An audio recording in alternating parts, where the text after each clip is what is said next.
Good evening, everyone. My name is Patrick Smith, and I had to get a little bit creative here. I know we're supposed to show ID, but I never got an ID. So, this is to prove it's me, driver's license, cover everything up.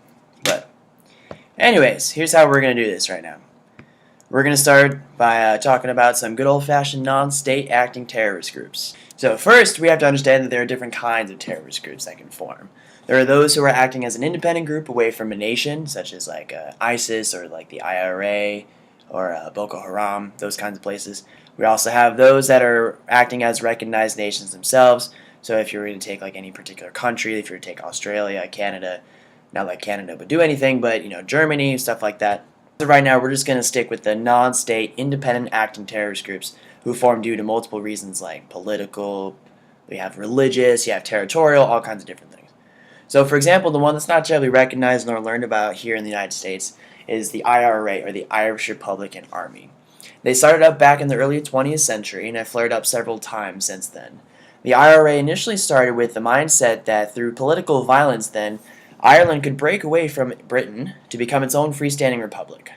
So all the way back in 1917, when Irish citizens were being drafted for the British Army, they refused to do so, and the IRA was born. Pretty much that was coming after what they called themselves as the Irish Volunteers. So this was the birth of the IRA, and so the more aggressive and violent political dispute between Ireland and Britain began. Now, not much longer after that, Ireland broke into a civil war in 1922 between the pro-treaty and the anti-treaty Irishmen. Now, the pro-treaty forces had the support of the British military, while the anti-treaty forces had the unpredictability and guerrilla terror tactics of the IRA. There were bombs, sneak attacks, you name it, the IRA did it. They didn't have the same support as the pro-treaty Irishmen with the backup of the British Army, so sophisticated military tactics were not achievable for the IRA, so they resorted to whatever they needed to do in order to win. However, war is never pretty on both sides, so both sides were guilty of some pretty nasty stuff. For example, there were executions, carpet bombings, and even the refusal of last rites for IRA members from the Catholic Church. So even the Catholics who held a strong societal ties in government, even to this day, were denying any support to the IRA and even denying them access into Catholic heaven. So after they were killed off by the British military, while they lay there dying, there would be priests that are around. This typically happened within the streets of Ireland, and not a very nice thing with the Catholic priests refusing last rites upon them. So long story short, the IRA lost, and the separation of Ireland came about between the North and the South. There's still some tensions nowadays, but more often, for the most part, it's pretty much rectified. Moving on to the next few flare-ups of the IRA, they popped up about 4 or 5 times since the Civil War, all involving political freedom from the tyrannical British Empire. So terror attacks ensued through World War II upon the British that embarrassed the Irish governments to the point that the IRA even sought assistance from Adolf Hitler to run the British out of the island. So that's some pretty tough stuff. But those are the terror groups for you. When they're running low on support, they reach as far as they can in order to inflict terror and fear into the people that they're targeting. So during World War II, of course, Adolf Hitler was in power. A lot of things that he was able to do with that kind of stuff, and being an ally force, the British, they were thinking, okay, maybe if we get some help from Hitler, then we'll be able to separate. Even though Ireland was acting as a neutral force at the time, so it was pretty embarrassing for the entire country. Now, the important thing to remember is that the support for or against these terrorist groups will wax and wane throughout their activities.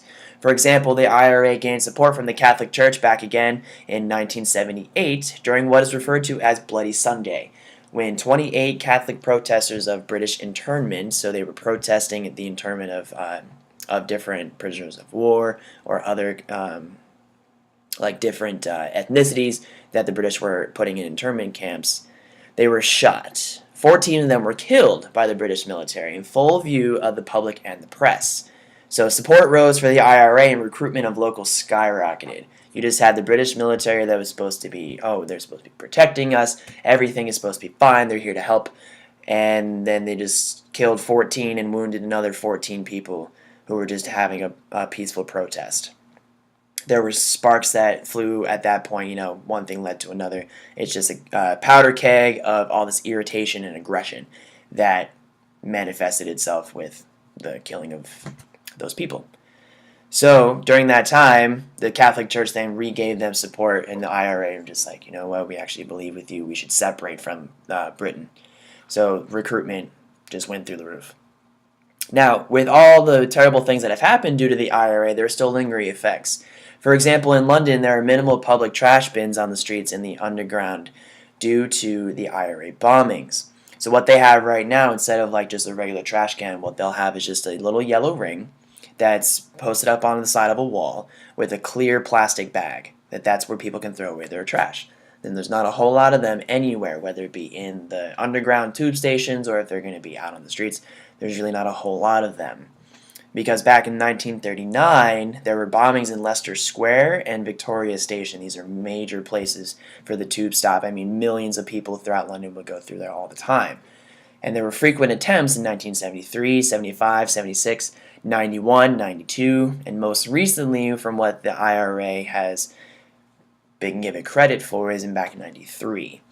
Now, each of these attempts were with incendiaries, improvised explosives, luggage explosives, and car bombs, and not the Guinness and Bailey's concoction. No, actual, like, boom. So the IRA was relentless in causing as much destruction and terror in order to reclaim Ireland from the British. Now, the main goal of any of these things, whether it be the IRA or what we're dealing with now with the Islamic State, they're trying to recognize themselves as a state actor. However, they're really pulling from everywhere, right? So they're pulling from all kinds of different countries in the Middle East, and they even have black sites that are in Europe, or there's some that are talking about recruiting from Canada. I mean, it's a whole thing. But the main goal of any of these non-state actor terrorist groups is to cause fear and doubt into a group of people for a slew of different reasons, right? Whether they're for political, social, or religious reasons, as long as fear is struck into a group of people to achieve their goal, the group succeeds. One of the main things that I've heard from before is that there are people who have said, they go up to their international relations professor and think, Professor, how is it that we could fight terrorism? And one of the things that really stuck out to me was the one he had said, you just turn off the TV. Simple as that. So, hope you enjoyed this. Learn a little bit about something a little bit different, with the IRA. It's not always the same. It's not a whole lot of people we talk about. They're not nearly as recognized as some of the other groups. But with that kind of stuff, I hope you enjoyed this, and have a good night.